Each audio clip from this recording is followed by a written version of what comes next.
আসসালামু আলাইকুম বিজ্ঞান বিভাগের শিক্ষার্থীরা, আমি Abhisar, university of Dhaka, omega থেকে। এখন আমরা যে টপিকসটা নিয়ে কথা বলবো, যেটা আমরা অনেকেই ভুল করি, একেবারে ছোট্ট একটি টপিক, সেটি হচ্ছে গ্রুপ 1, 2, 3 এর যে মৌলগুলো আছে এই মৌলসমূহের যোজনী স্থির কেন।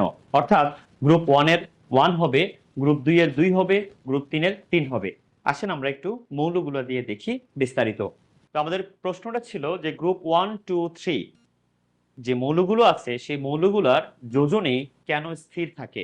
আমরা যদি দেখি গ্রুপ 1 এ কি কি মৌল আছে, look at hydrogen, lithium, sodium, potassium, rubidium, caesium and francium. So electron configuration থেকে দেখা যায় যে হাইড্রোজেনের একটি ইলেকট্রন, তার এখানে লক্ষ্য করে দেখেন এস অরবিটালে একটি ইলেকট্রন আছে, তার যোজ্যতা স্তর হচ্ছে এখানে এস। ইলেকট্রন আছে কয়টা, যোজ্যতা ইলেকট্রন কয়টা, একটা। যখন সে বন্ধন তৈরি করবে তখন ওই একটা ইলেকট্রন এসে শেয়ার করবে বা রিলিজ করে দিবে, তাহলে বন্ধন হবে এখানে একটি। তাই হাইড্রোজেনের যোজ্যতা ইলেকট্রন যা, যোজনীয় কি তাই। অর্থাৎ এখানে পরিবর্তনশীল যোজনী প্রদর্শন করার কোনো সুযোগ নাই, অর্থাৎ এটা স্থির। ওকে, একইভাবে আমি যদি বেরিলিয়ামের কথা চিন্তা করি, বেরিলিয়াম সে ধাতু বা যৌগ গঠন করবে সে অধাতুর না ইলেকট্রন শেয়ারের মাধ্যমে।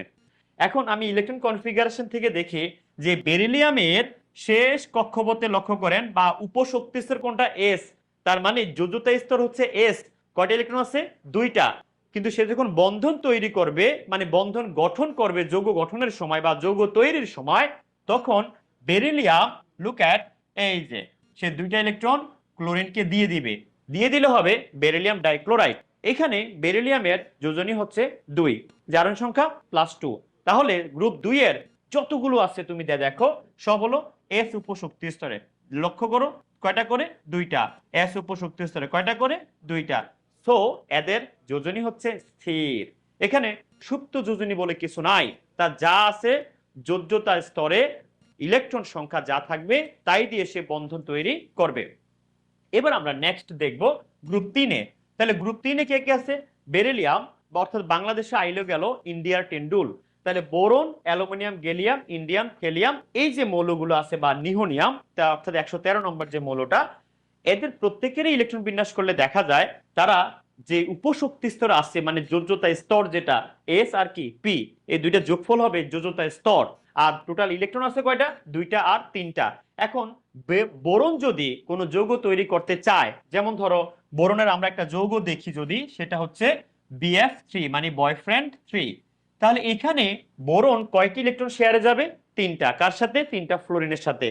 এর বেশি কিন্তু সে পারবে না, আবার এর কমও সে পারবে না। অর্থাৎ সে যখন যৌগ তৈরি করতে যায় তাহলে তার ম্যাক্সিমাম 3টি ইলেকট্রনই শেয়ার করতে হয়।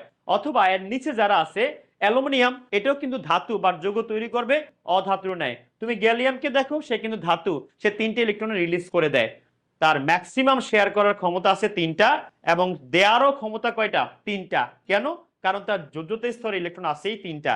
অর্থাৎ গ্রুপ 1, গ্রুপ 2 এবং গ্রুপ 3 এই মৌলগুলার যোজনী হচ্ছে স্থির থাকবে। এখন প্রশ্ন হলো তাহলে অস্থির অর্থাৎ পরিবর্তনশীল যোজনী প্রদর্শন করে কারা। যারা প্রদর্শন করে তাদের ব্যাপারে জানার জন্য আমার মনে হয় ওমেগা আসা উচিত। তাই দেরি না করে আমরা ওমেগাতে এই টপিকসগুলোকে আরো স্বাচ্ছন্দ্য এবং ডিটেলস জানতে হলে আমরা ভর্তি হব ওমেগা একাডেমিক এন্ড অ্যাডমিশন কেয়ারে। ধন্যবাদ সবাইকে, আসসালামু আলাইকুম।